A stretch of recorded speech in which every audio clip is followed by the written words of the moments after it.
on the program.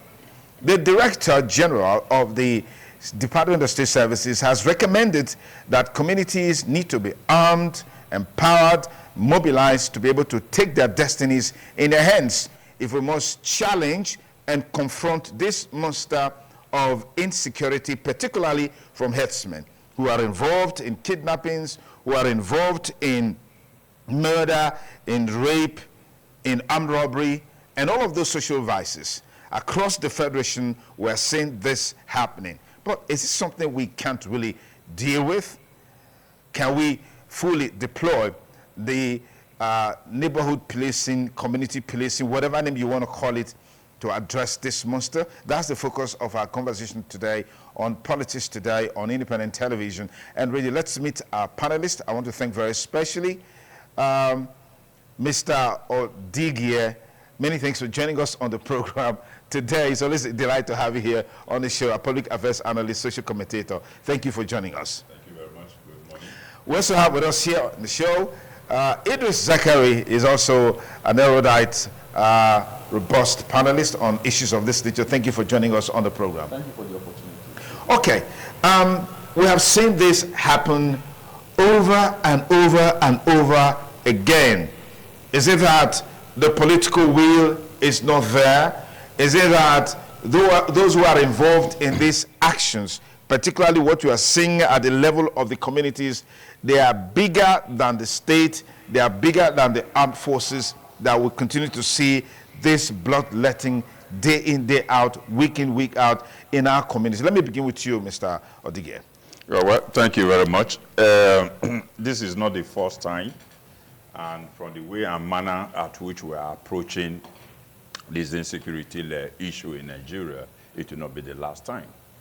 And we have passed the stage of discussing who they are. Ab initio, we know them. And we also are aware that the quote-unquote the federal government, including the police, the army, and the politically exposed persons in Nigeria, they are protecting the same ethnic group.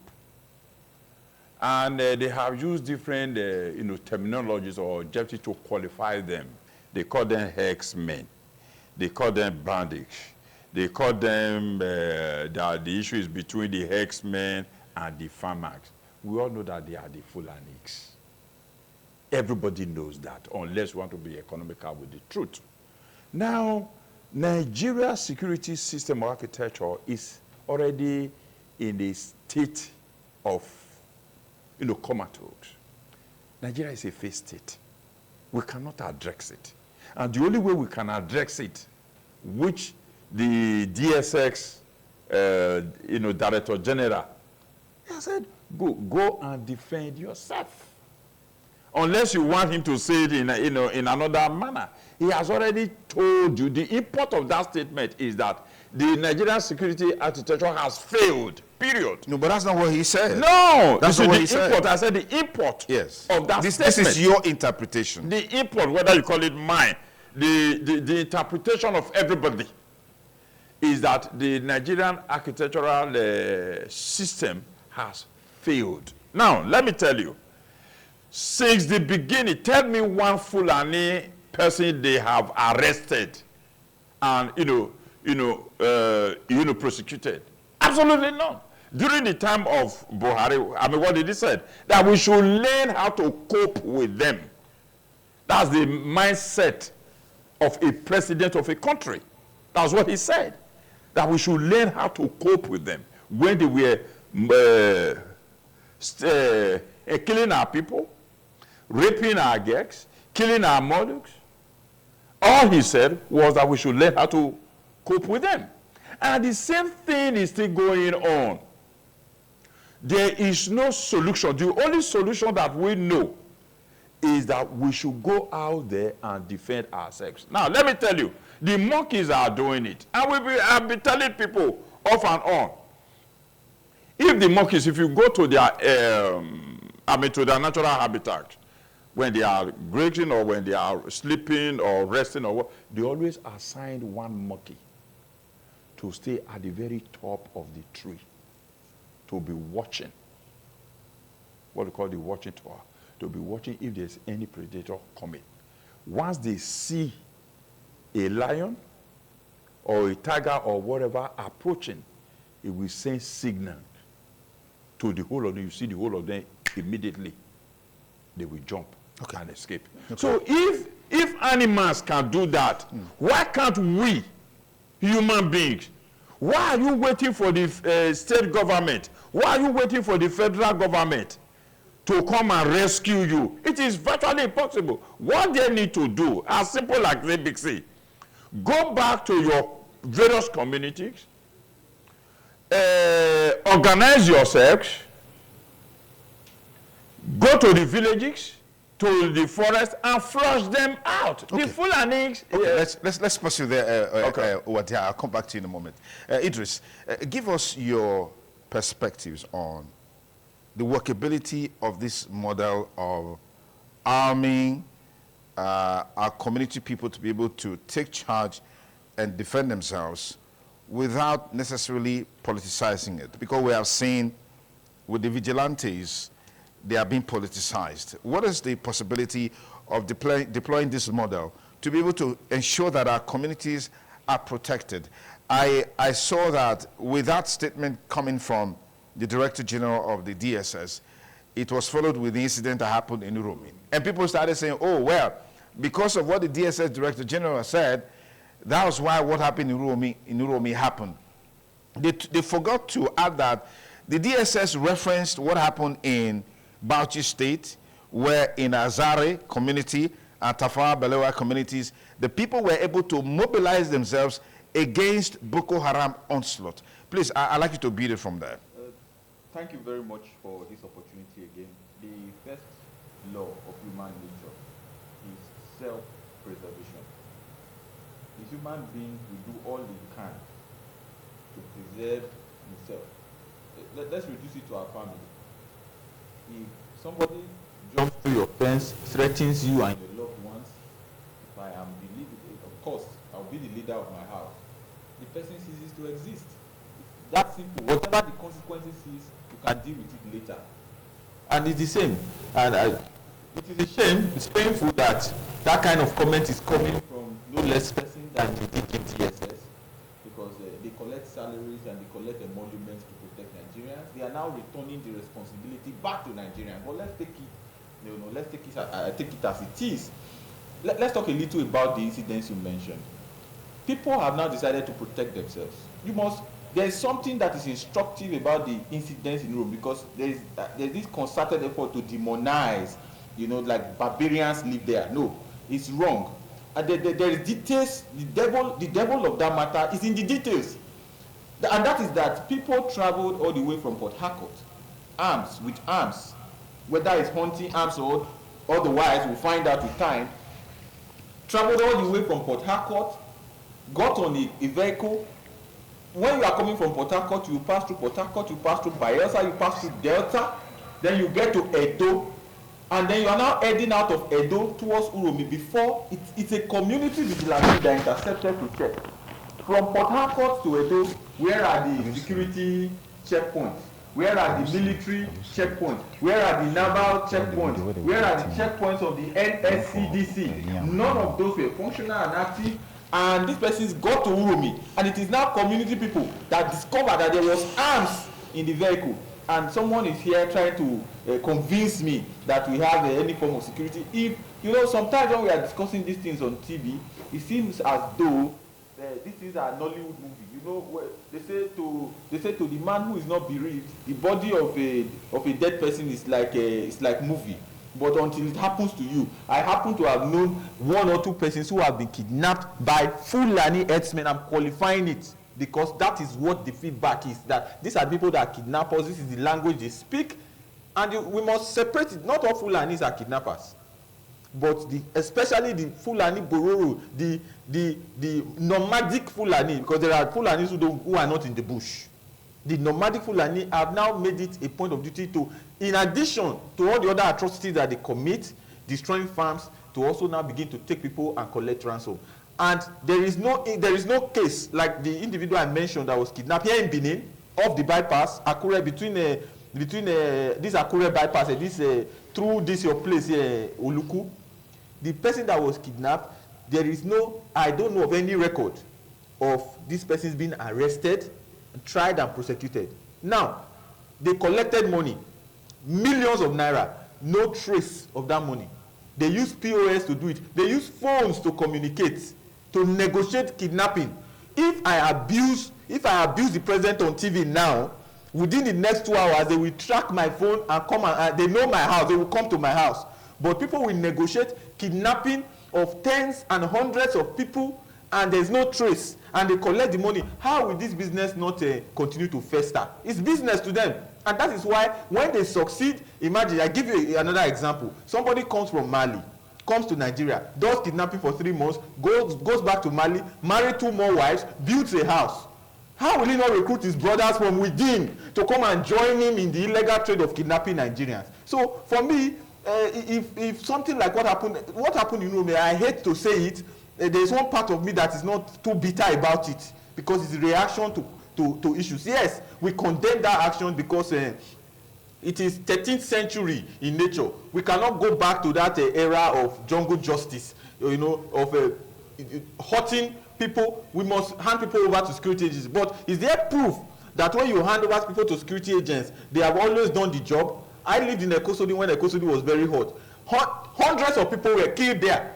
No evidence, nothing. There's no one individual that was arrested to say, okay, we arrested this person for so killing. So crime happens and there is no trace. So something can happen, robbery can happen, killing can happen. You are sure that the police will not get to the root of it. If the police is able, just take for example one instance of kidnapping. Let's even say you didn't stop it, it has happened, but you managed to investigate properly and then dismantle this entire structure. This is a value chain. The person negotiating with you for kidnap ransom is not the person that kidnapped. Mm-hmm. The person that kidnapped is not the person that goes to pick up ransom by the corner. So you see, there's an economy, it's an ecosystem of crime. And then you just come and convince me that there is no culpability in law enforcement. I will not agree with that. And I use this opportunity to tell all Nigerians, even go on YouTube and check how to do personal protection, self-preservation. That is the most important thing for you. Learn how to protect yourself and your family. Pay close attention, put lights around your house. And if you still take those steps and anybody who is not invited gets into your compound, whatever the person sees becomes the person's business. And that it should be the same for community, it should be the same for local government, it should be the same for senatorial district, it should be the same for states. I cannot be a governor and kidnappers are running wild. I've said that publicly.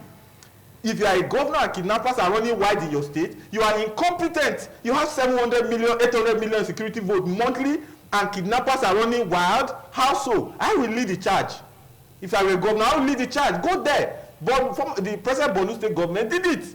He said he was going to Baga. They said Boko Haram is in Baga. I said, let them kill me. The army had to go there to drive up the Boko Haram. They had 100 Boko Haram, 1,000 soldiers plus officers, but governor cannot go to Baga. Governor went to Baga. Today, Baga is safe. So if you are sitting in government house thinking that your bushes will suddenly free themselves, you are a joker. Keep eating your security vote between you and your God. Okay. Thank God the president is gradually removing his hands now. He's gradually handing over security to governors. You see, he told Plateau governor, go and settle your issue because they know that state of emergency is coming. As the matter not be addressed now. See, Benue governor is crying. And so if you think it's still business as usual, it's your business. Work with the police in your state and secure your people. We have lazy people leading us at all levels. That is my frustration here. Okay. The primary responsibility of government is to provide security and welfare for its citizens. And where that is lacking, there are huge questions to be asked, especially against the background across the 36 states of the Federation, including the FCT. State chief executive have access to what you call security votes. Now, if these marauders are having a field day across the state, you want to question what is that security votes being used for? Beyond purchase of vehicles and all of that, what is the structure in terms of personnel at the levels of community to be able to for them to be able to take charge?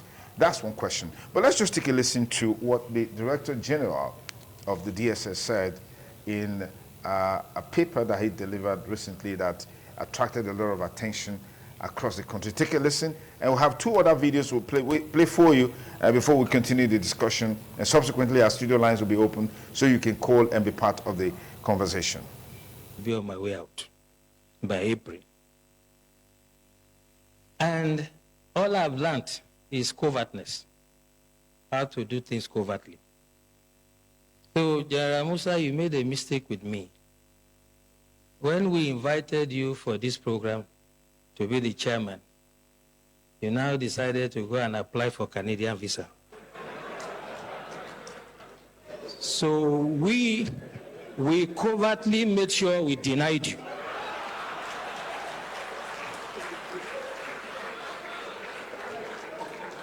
So, my dear General, next time when you hear of DSS, and under a leadership like mine, who has swag in doing the job, don't underrate us. So when you live here, you can see me, you get your Canadians. We wanted you to be here, so you couldn't have been in Vancouver.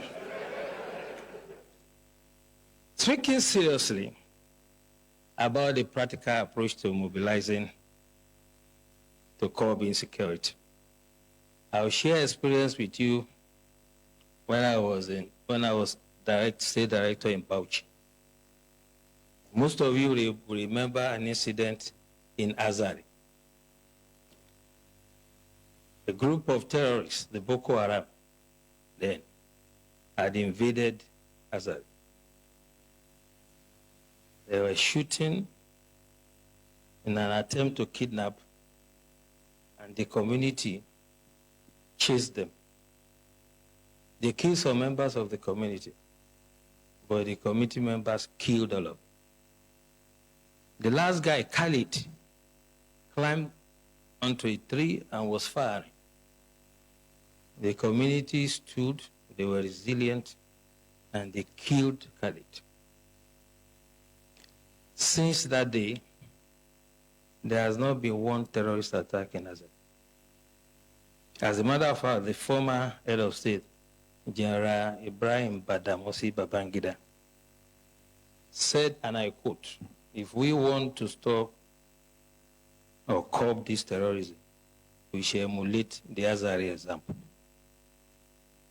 Tafawa Balewa also happened to be a local government in Bauchi that was always in flames.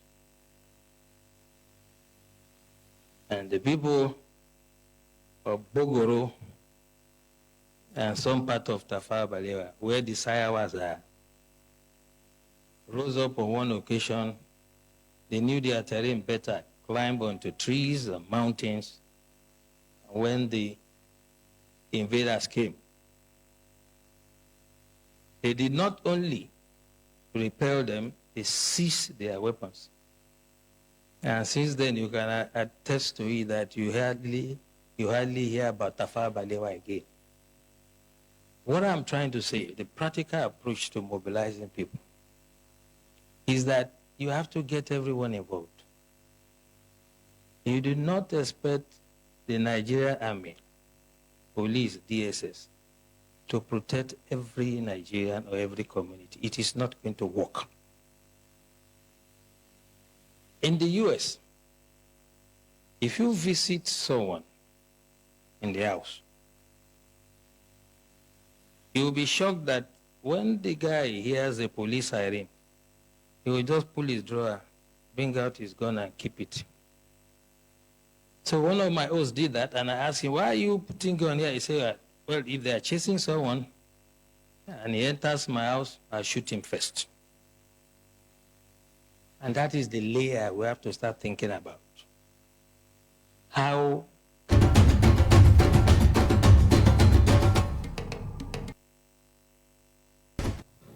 Okay.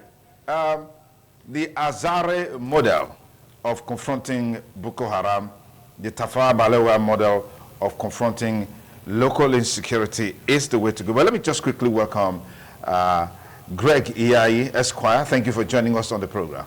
Good morning, Sonny. Okay. We'll come back to you in a moment. But there's another video I want to play. A few weeks ago, I played a video, I'm sure on this program or on TMI, and in that video, a man was seen in his farm in Edo Central, actually in his barn. If you're a village man like myself, you will know what a barn is, but if you're not a village man, you were raised in the city, you probably may not know what a barn is. In a barn, you will find stacks of yams that have been harvested and kept there for preservation, protection, so it gets dried, and when time comes for market, you take them to the market. You also have another part of the barn where you keep the yam seedlings, which will be used for planting the next season. The man got to his farm, and that farm was completely destroyed. The painful part was that the yams were not fed to cows, or maybe part of them were fed to cows, but the remaining ones, they used machetes to cut them and just destroy them. And the man was really in pains. I hope you'll be able to get to that video and show it to you. But there's this video I want to play to you, which is a video of cows. Apparently, they ate grasses poisoned and they died. Take a listen. Hey, yeah.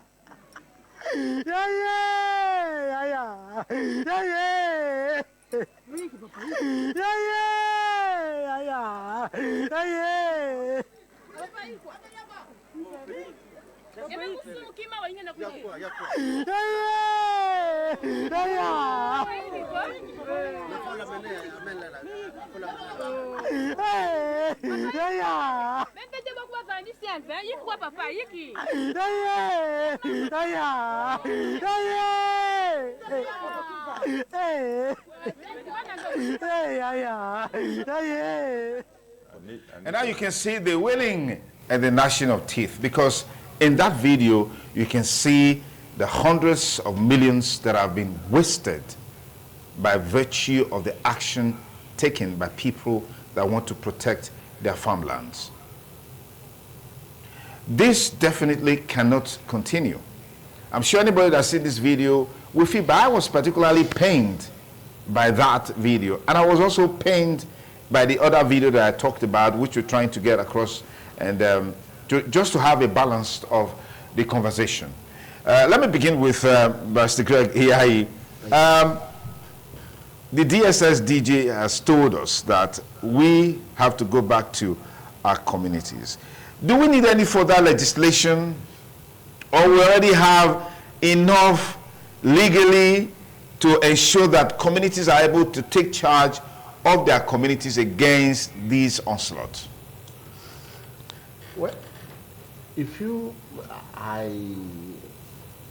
I'm afraid to say this, but I'm even more afraid not to say it. If you look at the Uromi incidents, now if we go back to our communities and our communities take charge, will they not be seen as preaching the law?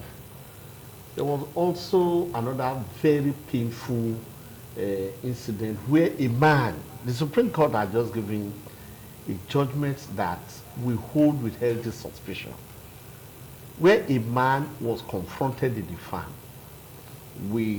by a Fulani herdsman, and then he subsequently was able to overpower him and killed him.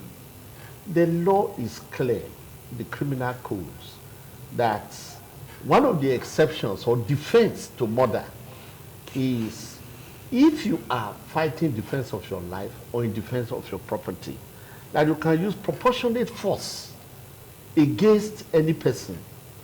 Now, surprisingly, the Supreme Court held that this man, the man that overpowered the herdsman, was guilty of murder. Okay, would that man have waited for the herdsman to kill him, destroy his farm? He was protecting his life. He was protecting his property. But yet, the Supreme Court upheld the judgment of one of the courts that the man was guilty of murder. This is where we are beginning to be. It's wary. But again, we cannot just wait for people to come and start killing us, killing our wives, killing our children. We must respond. We must defend ourselves. So, like the DSS man said, that we have to go back to our communities. We'll go back to our communities. But we do hope when we go back to our communities, will not be arrested, will not be prosecuted, and will not be convicted, convicted in suspicious circumstances. Because this is what is worrisome. The judiciary, the kind of judgment they give in certain circumstances, are they motivated by political, undertones also? So this is where the question of insecurity. But let me say this, we can't continue like this. People will rise and defend themselves. Because you cannot just open your eyes and let somebody kill you, kill your wife, kill your children, destroy your property. What right has the person got that you do not have? So this is where Nigeria has found itself, because the government, I must say, has refused. Because if you look at the social contract theory, the primary aim of the government, or the primary responsibility of government, is to secure the lives and property of the citizens. Okay. And that is what I am very sorry to say we are not seeing today. Okay. Let me pause you there for a moment. Can I add flavor yes, to what he just said? Yes, go ahead. Yeah, I think the reason, which I said before, is that the government that we'll have is not a government of Nigeria. It's what I would call the Fulani government. They are there to protect the interest of the Fulani ethnic nationality. They have, for the past 200 years since they came to Nigeria, they have colonized the north. They have assimilated the Hausas, who have become subservient to the Fulanis. Now, they are now extending the Fulanization to the Atlantic coast. They are already here. We should not pretend that they are not here. They are already in Benin. They are already in Delta. And now, look at the coloration they are now giving them. They are now called hunters. Hunters with millions of naira in their possession. Hunters that can take trucks, cash. Hunters that can leave their state to an unknown place, rivers, where you don't have antelopes, where mostly you have fish. And when they are coming back, they were gone down, like I said, going down to bad rubbish. Now they were gone down. Look at the way Atiku, Kwakwazo, and the Northerners came out. They were, and the federal government demanded that those materials from those central must be brought to justice within 48 hours. Almost 16, about majority of them were arrested. Where are they till tomorrow? I tell you one thing. If they have killed Edo people the way they killed those Northerners, nothing would have happened. Nothing would have happened. And I'm telling you, see, they are here. They are not calling them hunters. They are not hunters. And if they're going to try them, they better try them in Edo State. What I'm trying to tell everybody, you see, our problem is this. We are here to defend ourselves. The problem that we have is this social media. You kill one Fulani man, they name this thing, they say, hey, make una come, curse you, Fulani. You don't need to do that. Okay. I'm coming. I have to say what is on my mind, my brother. No, so when you are saying what it doesn't remember. You see, what we need to do. I'm coming now. Let me finish. Just a little bit, please. Just hold on. I want to correct you on something. I know MB. Hold on. I need to correct you on something. Okay. Yes, you must say what you have in your mind, but you must say within the context of the law, the rules and regulation guidance. Good. Yes. I mean, just like one of them rightly said, what right do they have to kill me? And if I respond, it becomes extrajudicial killing. Okay. But when they do, it is acceptable.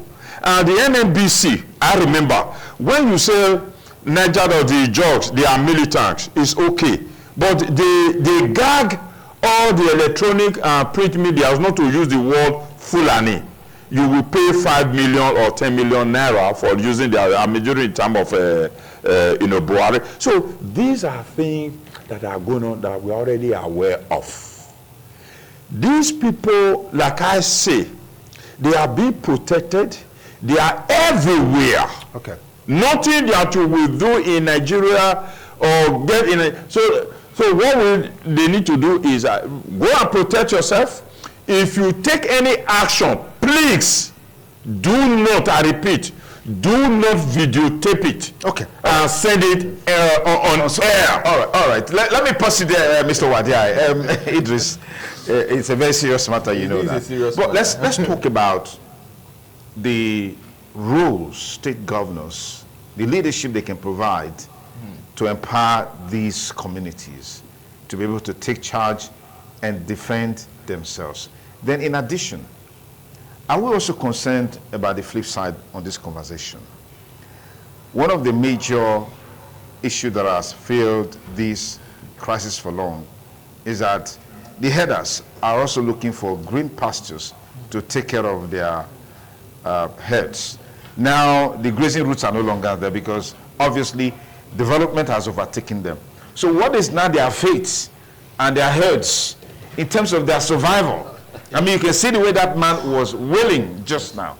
Like, I mean, his entire life has ended. It's a lot of money that he lost there, but I don't feel sorry for him, and I am entitled to that kind of thinking. Yes. Thank you. Yes, if you have pests in your farm, what do? You put pesticides. If the cows are eating your crops, what have they made themselves into? Pests. Yeah. And what do you do to pests? Eliminate pests. And that's precisely what the farmer there did. I feel sorry for,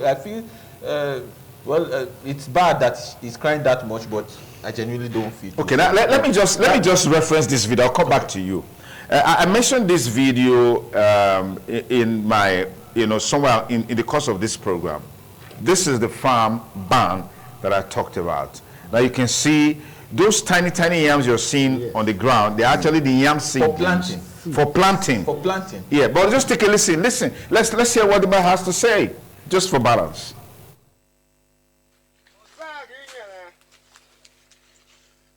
See my farm. See my farm.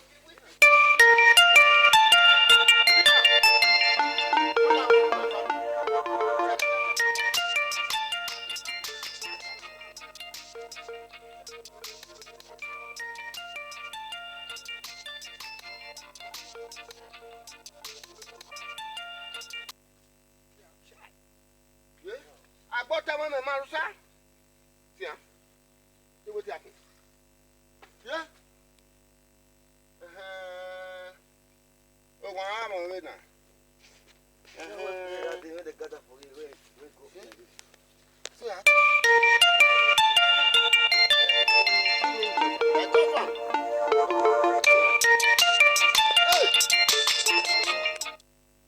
Okay, now you can place that video side by side. The first video we played you where cows which were poisoned died. I mean, who is losing in all of this? Can't we find a way to deal with this problem? The difference between those two videos is one is in his land. He has farmed in his land and he has put his produce in his barn. And someone went there and destroyed it without provocation. On the other video, someone has left his land, came to another man's land, had previously, because you can infer that those cows had eaten that farm before, and it was the second time coming that the man decided to take care of the pest. And then what happened? We do not, I personally do not encourage destruction. It's something that brings an ill wind that blows no one no good. But men, like I told you, the first rule of human nature is self-preservation. You ask me a question, what can the state government do? Enabling laws, number one. Any governor who is serious now should create laws that enables, you can put qualifications to it that you must have a first degree for you to own a weapon. If I am from the United States, there's nothing stopping me from having an AR-15. So as I can protect myself, protect my family, and even protect my street. We are talking of major security issues now. Do you know the number of batteries that gets missing every day? In front of my house, you park your car, they'll come and steal your battery in front of your house. But let's leave that. That one is domestic crime. We know how to deal with the domestic issues. So, enabling laws. There should be laws that allow us to own firearms. If I am holding a damn gun and I put it in the boot of my car, between my house and your studio, I have passed through 2 police checkpoints. They will arrest me and charge me for illegal possession of firearms. But the men who took weapons from, first of all, from Kano to Port Harcourt, purportedly, and from Port Harcourt to Kano are called hunters. Who told you? Do you know that the same gun that can kill an animal can kill a human being? Now, that said, how is it even possible that in today's day and age, people were caught with millions of naira with guns, and then they are hunters? How much do they sell antelope in today's Nigeria that you are able to gather millions of naira and you are going to the north with that kind of money?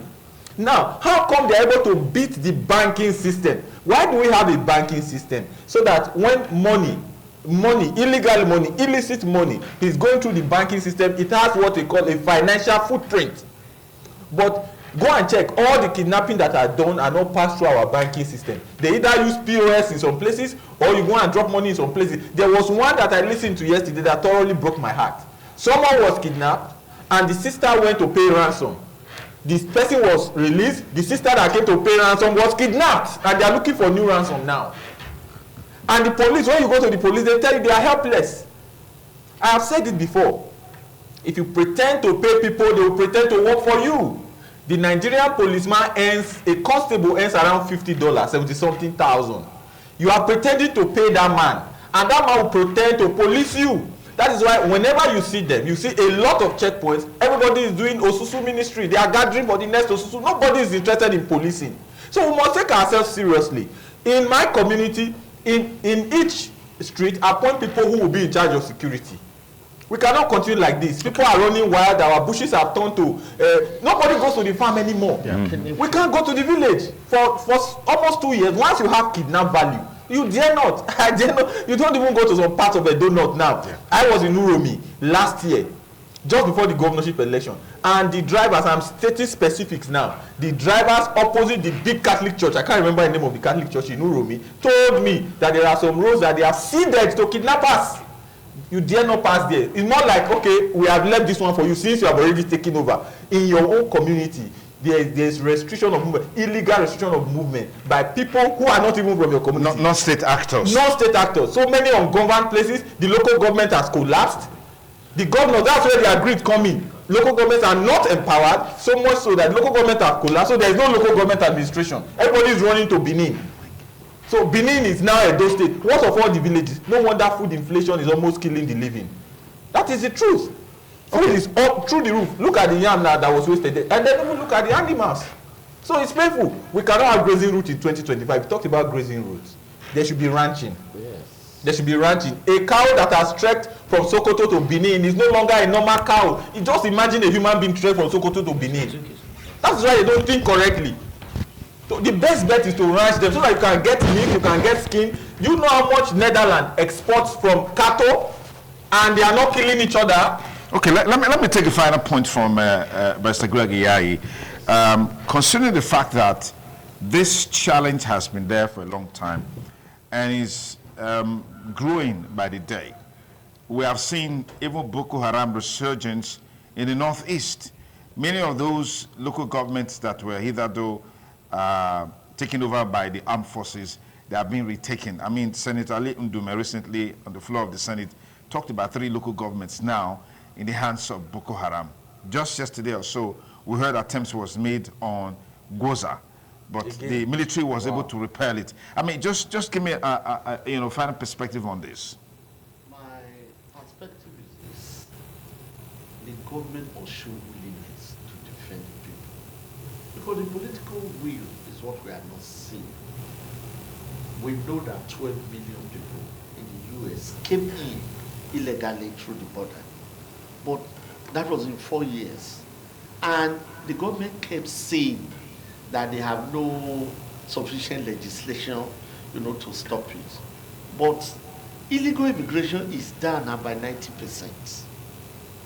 In just how many months? About 3 years. In 3 months. of the new administration. So if the government has the political will, they can actually stop this. But let me say this, if the government neglects us, we should not neglect ourselves.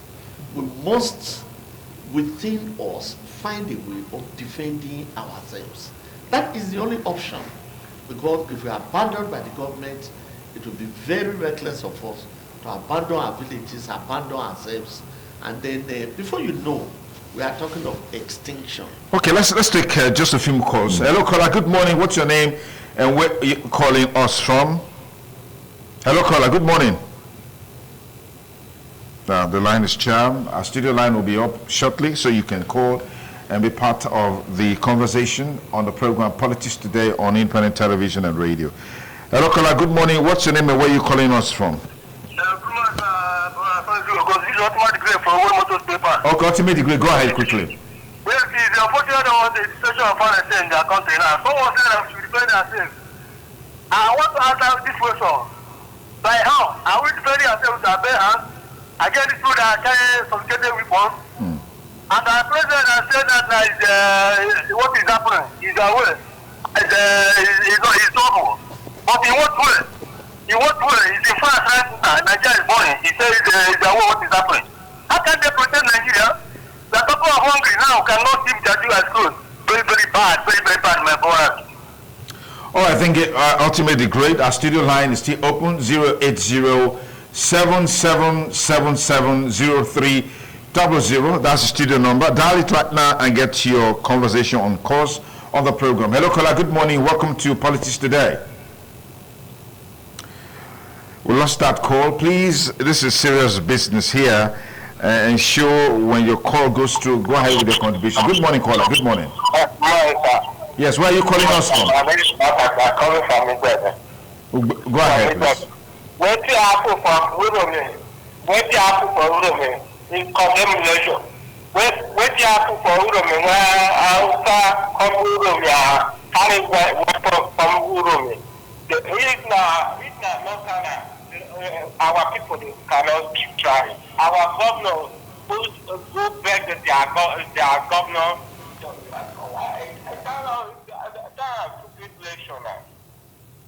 All right, let's be be very choosy with our words for the sake of this program. Hello, caller. Good morning. What's your name and where are you calling us from? Good morning. 080-7777-0300 is the studio number to call. Dial it right now. Let's get your take on the conversation. Hello, caller. Good morning. What's your name and where are you calling us from? Good morning. Hello. Yes, good morning. What's your name? David from Benin. David, please go ahead. You have just 30 seconds. Yeah, you see that gun they are carrying. Those hunter guns. Those guns are for hunter. Let me tell you, kidnappers don't use those guns. David, you need to project a little bit. We can barely hear what you're saying. They use sophisticated guns. Okay. You understand? Yes. They use more than AK-47. They don't use those guns. Those guns are purely hunter guns. And they are hunters. Those people, they are hunters. I'm telling you the truth. Okay. You understand? Yeah. So if you are a hunter here, you carry that gun, police will not give you anything. Same thing. Those big guns, they are merely for hunters. You understand? Okay, we'll take our last call and we'll call it a wrap on the program Politics Today on Independent Television and Radio. Hello, caller. Good morning. Welcome on board program. Good morning, Nigerians. Yes. Open secret. Open secret. Go ahead. Yes, I think the way out has been released by the director. Everything why Dadima has been saying it. So I think that is the only way out. The idea of asking all hunters and everybody who possess guns to swing their guns and across the country and it came around to allow some certain people to carry any kind of gun to be thrown around the country, I think it's unheard of. So you can there's no specific gun for what we call for kidnapping. So let every one of us have the right, like me now, with possessing a PhD, I think I should have the dignity to work police and they'll give the license to possess the kind of gun I want to have around me. Okay, that's the much time will permit us on the program today. Let me say big thanks to all our panelists. Greg Iyai Esquire, thank you for your time. human rights lawyer, and Wajai Odigia. Thank you so much for coming on the program. And Idris, it's always a delight to have you here. Thank you for the opportunity. And to all our viewers and listeners, thank you for the views that you shared on the program. Security is a collective responsibility, but governments at the federal, state, and local government must provide leadership. There must be judicious deployment of security votes so we can police our communities appropriately. I'm Sonny Dukokoson, thanking you for staying with us. Have a great weekend. Bye for now.